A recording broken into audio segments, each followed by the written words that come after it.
मेरा दिल तलब रहा है, मेरे जलने रहा है सीना। ए दवा वही मिलेंगे, मुझे ले चलो ओ मदीना। बलगल उला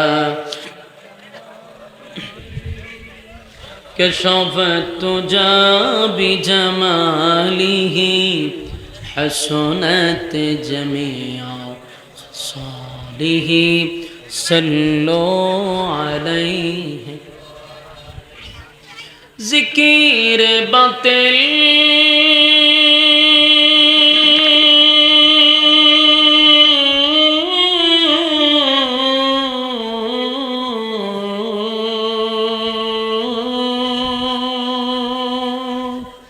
खो हटा दे दिल से रब, जिक्र में तेरे लगा दे रोज शाह ला इलाहा छोड़े ला इलाहा इल्लल्लाह।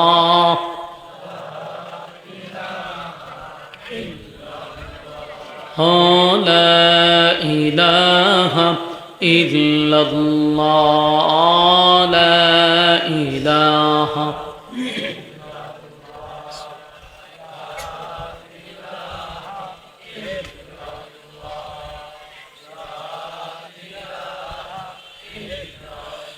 ला इलाहा इल्लल्लाह, ला इलाहा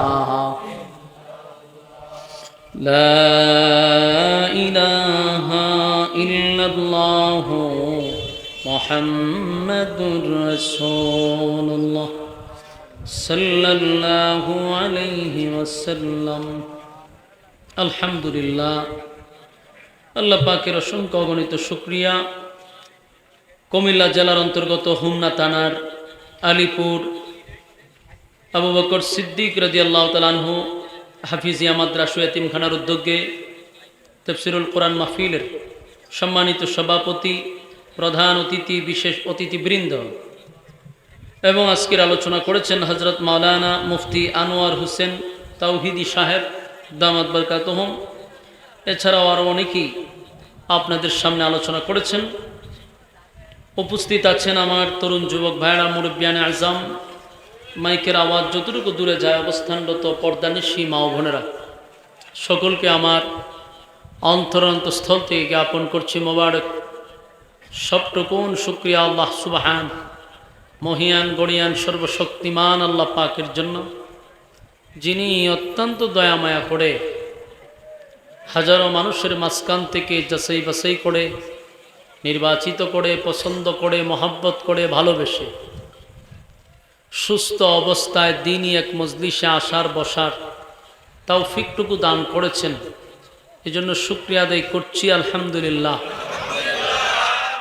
লক্ষ কোটি দুরুদ এবং সালাম আল্লাহর সৃষ্টির প্রধান আকর্ষণ জনাবে মুহাম্মদুর রাসূলুল্লাহ সাল্লাল্লাহু আলাইহি ওয়াসাল্লামের উপর।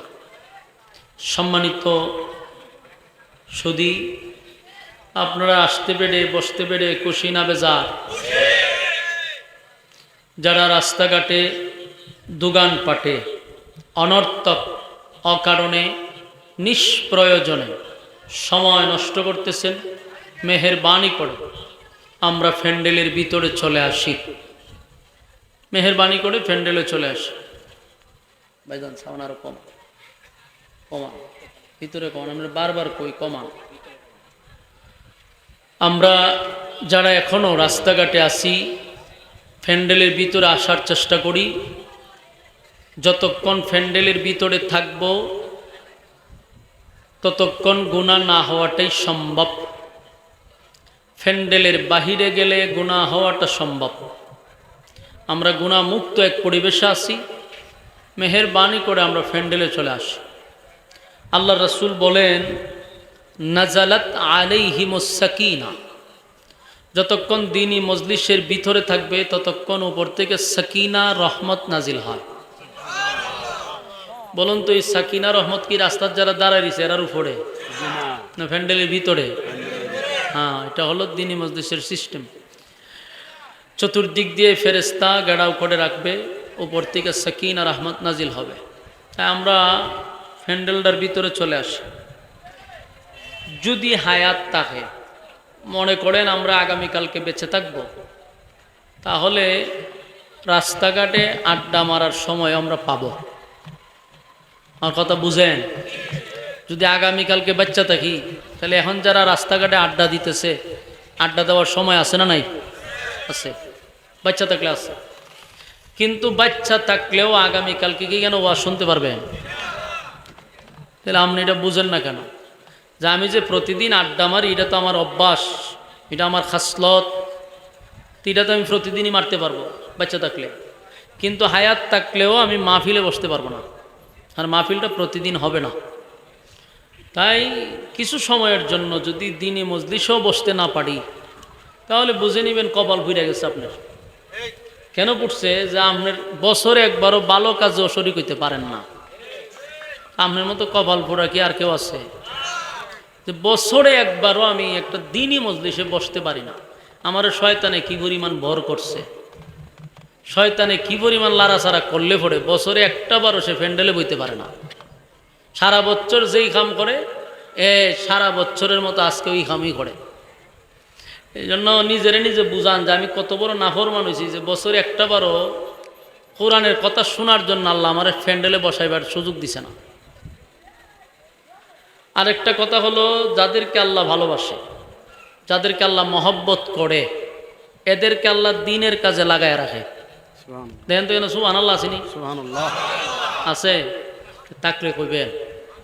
যাদেরকে আল্লাহ ভালোবাসে, মহব্বত করে, বুঝে নিবেন আল্লাহ তারে সব সময় দিনই কাজে লাগায় রাখে। যখনই আপনি নামাজ পড়বেন, যখনই আপনি দিনই মজলিসে বসবেন, বুঝবেন যে আল্লাহ আপনারা ভালোবাসে। ভালোই যদি না বাসত, তাহলে রাস্তাঘাটে ওই যারা যেভাবে ঘুরায়, এরার মতো না ঘুরাইয়া আপনার এখানে বসায় রাখছে। নিশ্চয়ই আল্লাহ আপনারা পছন্দ করে। আল্লাহ যেহেতু আপনারা সুযোগ দিছে, তাহলে সুযোগ কাজে লাগানো দরকার। আল্লাহ রাব্বুল আলামিন আমাদেরকে মোনাজাত পর্যন্ত বসার তৌফিক দান করুক। এই মাহফিলটা করতে গিয়া যারা করাইছে, এরা অক্লান্ত পরিশ্রম করছে। এদের একটা মেহনত আছে, এদের একটা প্রচার প্রসার আছে, অর্থের প্রয়োজন আছে। দীর্ঘদিন ধরে একটা প্রিপারেশন নিয়ে আজকের আয়োজন। কেন করলো? মূল কথা হলো মাহফিলটা কেন করালো, কি জন্য তারা এত মেহনত করলো, কি জন্য এই আয়োজন করলো। এটার মূল উদ্দেশ্য হলো এলাকার মানুষ যেন দিন বুঝে, এলাকার মানুষ যেন দিন শিখে। এই উদ্দেশ্যে কিন্তু মাহফিল করা। যাদের জন্য আয়োজন করলো তারা যদি রাস্তাঘাটে ঘোরাফেরা করে, তাহলে যারা মাহফিলটা করাইছে এদের মনের মধ্যে তো একটা কষ্ট, যে করাইলাম এরার লেগা, অথচ এরা মাহফিলের ভিতরে নেই, বাহিরে। তো আমি বিনয়ের সাথে বলবো, ওই ফুলাফান্ডারে দৌড়াই দেন, আর নাইলে দৌড়ে আমার দ্বারা লই করেন, ফ্যান্ডলও বয় তোরা স্টেজও। বলুন, মোনাজাত পর্যন্ত আপনারা আসুননি? ইনশাআল্লাহ আল্লাহ আপনাদেরকে বসা আশা কবুল করুক। আমি আপনাদের সামনে কোরআনের একটা ছোট্ট সূরা তেলাওয়াত করছি। কোরআনের মধ্যে দুইটা সূরা আছে একেবারে ছোট। এর মধ্যে একটা হলো সূরা কাউসার, আর একটা হলো সূরা ইখলাস। এই দুইটা সূরা কোরআনের সবচেয়ে ছোট্ট। একটা সূরা হলো শানে রাসূল সাল্লাল্লাহু আলাইহি সাল্লাম, আর একটা হলো শানে এলাহি, মানে একটা আল্লাহর রাসূলের শানে আর একটা আল্লাহর শানে। সুবহানাল্লাহ। এখানে বুঝার আছে, যেখানে নবীর শান রাখছে এখানে আল্লাহর শানও আছে। যেখানে আল্লাহর নামে একটা সূরা নাজিল করছে, সেখানে নবীর নামে একটা সূরা নাজিল করছে। সূরা কাউসারের মধ্যে শুধু রাসূলের শান মান নিয়ে আলোচনা, আর সূরা ইখলাসের মধ্যে শুধু আল্লাহর শান মান মর্যাদা নিয়ে আলোচনা। এই সূরা ইখলাস নাম রাখছে সূরা ইখলাস। ইখলাস মানে নির্ভেজাল, ভেজাল নাই, একদম অথেন্টিক, নির্ভেজাল। আমরা অনেক সময় বলি ইখলাসের সাথে কাজ করা, তার মানে কি খালেস নিয়তে, একদম ফ্রেশ মনে, ফরমালিন মুক্ত, এটারই বলে ইখলাস। কিন্তু সূরার ভিতরে ইখলাস শব্দটা নাই। বলুন সূরার ভিতরে কি ইখলাস শব্দ আছে? কিন্তু নামকরণ করছে সূরা ইখলাস, কিন্তু ভিতরে ঢুইকা দেখা যায় ইখলাস শব্দটা নাই। তো এই সূরার ভিতরে আল্লাহর শান মান মর্যাদা নিয়ে আল্লাহ আলোচনা করছেন, এবং এই সূরাটা কোরআনের 3 ভাগের 1 ভাগ। সুবহানাল্লাহ। তাদিলু সূরাতুল ইখলাস সুলুসুল কোরআন। তার মানে সূরা ইখলাস যদি কেউ 3 বার পড়ে তাহলে 1 খতম কোরআনের সব পাওয়া যায়। একবার পড়লে 10 পারা, 2 বার পড়লে 20 পারা, 3 বার পড়লে 1 খতমের সব আমলনামায় দেওয়া হয়। সুবহানাল্লাহ। এই সাধারণ কোন সূরা? সাধারণ সূরা। সূরা ইখলাস ছিল কোরআনের 3 ভাগের 1 ভাগ। এই সূরার ভিতরেই আল্লাহর পরিচয় আল্লাহ তুলে ধরেছেন। এখন এটা নাজিল হইল কেন? নাজিল হওয়ার কারণটা তো জানা দরকার। কেন নাজিল হয়েছিল, কোন প্রেক্ষাপটে নাজিল হওয়ার কারণ হইল, মক্কার ইয়াহুদিরা, মক্কার কিছু লোক একত্রিত হয়ে আল্লাহর রাসূলের কাছে গেছে, গিয়া বলতেছে যে তুমি যে আমাদেরকে দাওয়াত দাও, যে এক আল্লাহর দাওয়াত দাও, অথচ তুমি বলতেছো যে গোলামি করতে হবে একজনের, আর আমরা গোলামি করি 360 জনের। তারা প্রশ্ন করছে যে আমরা কোন যুক্তিতে তোমার দলে অংশগ্রহণ করব? ইহুদি খ্রিস্টানদের যুক্তি শুনেন। হয় তোমার দলে যে আমরা অংশগ্রহণ করব কোন যুক্তিতে? কারণ আমরার খুদা হইল 360 জন, আর তুমি বলতেছো তোমার খুদা হইল 1 জন। তো তোমার থেকে তো খুদার সংখ্যা আমরার বেশি, আমরার দলে খুদা বেশি, তোমার দলে মাত্র 1 জন। আমরা কোন যুক্তিতে যাইতাম? এবং তোমার খুদার পরিচয়টা কি তা আমরা আজকে দিতে হবে। তোমার খুদা টোটাল কতজন? তোমার খুদার সাথী সঙ্গী আসেনি? তোমার খুদার কতজন জনসংখ্যা আছে তোমার খুদার সাথে? কারণ এরার তো মূর্তির লগে আরো 360টা আছে। এরাও ভাবতেছে যে রাসূলের খুদার সাথে আরো কোনো আল্লাহ আছে কিনা, অথবা সাথী সঙ্গী আছে কিনা, রাসূলকে জিজ্ঞাসা করছে। 2 নম্বর এরা প্রশ্ন করলো যে তোমার খুদা করেটা কিতা, ওনার কাজ কি? 3 নম্বর হলো তোমার খুদা কি খায়, খানা দানা খায় নি? এরপরে প্রশ্ন করছে তোমার আল্লাহর ছেলে মেয়ে কয়জন, বিয়া শাদী করছেনি? নাউজুবিল্লাহ। এই হলো বেঈমানদের প্রশ্ন। তোমার আল্লাহ বিয়া শাদী করছেনি, খানা দানা খায়নি, কি করেতে, ঘুমায়নি? এই বিভিন্ন ধরনের প্রশ্ন যখন রাসূলকে করা শুরু করছে, তা আল্লাহ রাসূলকে যখন কোনো বেঈমান প্রশ্ন করত, রাসূল নিজের থেকে কোনো কথা বলতেন না। বলো, নিজের থেকে বলতেন? রাসূল আল্লাহ যা জানাইতেন নবী তা জানাইতেন। তো রাসূল চুপ করে বসা, তাদের প্রশ্নগুলো শুনতে ছিল। রাসূল তো উত্তর দিবে না, কারণ আল্লাহ যতক্ষণ না পাঠাইছে মেসেজ। এমনি জিবরাইল আইছে, আয়েশা হুজুর আমনে কোনো কথা বলার দরকার নাই। এদের প্রশ্নের জবাবে আল্লাহ একটা সূরা নাজিল করছে। ওই এরা যে প্রশ্ন করছে, এই প্রশ্নের পরিপ্রেক্ষিতে, এই প্রেক্ষাপটটাকে কেন্দ্র কইরা আল্লাহ সূরা ইখলাস নাজিল করছে। এটাকে বলা হয় শানে নজুল।